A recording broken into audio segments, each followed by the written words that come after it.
For our group project on Latino art in Southern California, we analyzed 5 exhibits shown at the Mula. Each of these show the impression and significance Spanish culture has in the art world. First, we have Matias Duville, Desert Means Ocean. Matias Duville works with objects, videos, and installations, although his production has mainly grown out of drawing. His works evoke scenes of desolation with rarefied, timeless atmospheres like those that precede a natural disaster, which include hurricanes, tsunamis, or situations of abandonment in the forest that act as a dreamlike vision of a wandering explorer, like a mental landscape. As a reference figure in local drawing, his work is characterized by experimentation with supports and materials. With his expressive strokes and procedures, which reveal a certain brutality, he modifies the surface by leaving traces in the representation, marks which blend the nature of matter with the landscape, and also the tension between opposites, mutation, and time are some of the subjects that feature in his most recent works. Next up is a floating timeline by Kike Rivera. It is called A World of Creation. The art of animation allows us to immerse ourselves in endless experiences. This exhibition is significant because the artist allows us to enter his creative process. This shows the transformation of a truly innovative idea. It submerges us in his moments of inspiration and introduces us to his tender and extreme creatures, the context and stories behind its video artwork. At the same time, it unveils the artistic secrets of the stop-motion technique, which is movement by movement.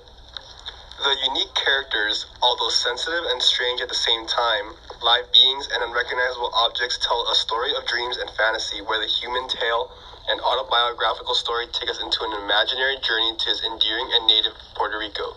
This floating timeline is an invitation to visit the worlds of constant creation in a multimedia environment with image, sound, and illusions filled with subtleties. It is a unique setting that is also capable of expressing a message that is recognizable, approachable, and universal. So on the bottom middle of the slide, we have one of his more notable works. It is called El Delirio del Pez León.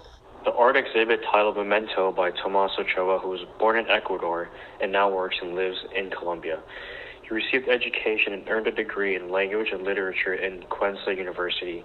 Ochoa also received post-education from the National Autonomous University of Mexico and earned a degree in visual arts. He also has a degree in cinematographic direction, which he earned at ICAM, a film school in Madrid, Spain. His most recent pieces of art, titled Linea Negra, showcases black and white images of nature with trees and plants being the centerpiece, in which he paints with gunpowder on canvas. Stein was a Latin American artist who was born in Newark, New Jersey on February 5, 1919. He started creating pieces of art at school and continued to make art while serving the U.S. in World War II. After his service, he got married and moved to Mexico City, where he started making murals. For years, he dedicated his time to produce dozens of murals with his mentor, David Alfaro Sigueros. And during this time, he got the nickname Estaño. The following years, after leaving Mexico and returning to the U.S., Stein brought a lot of influence from Mexican culture into his art, showcasing it in many gallery exhibitions. In the Museum of Latin American Art, the art showcase was primarily on the landscapes he had been surrounded by and the nature available. He had often combined his political interests with an urgent style to create scenes that address themes which range from workers' rights to global warming. Dia de los Muertos, or Day of the Dead, is an ancient celebration observed throughout Mexico, as well as in Central American, South American, and European regions.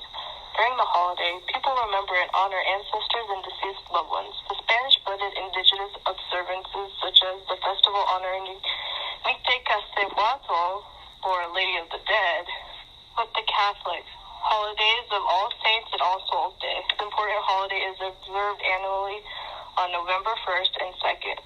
Families often set up offerings or altars called ofrendas, either at home or at the cemetery. The altars include images of the deceased person as well as their favorite objects, foods, and treats. Some ofrendas are also decorated with marigolds and calaveras made of papier mâché. The artwork in the exhibit is created by local artists of diverse backgrounds and celebrate legacies of labor, migration, education, and language, among other things. They also memorialize communities connected by a common region, age, and even violence.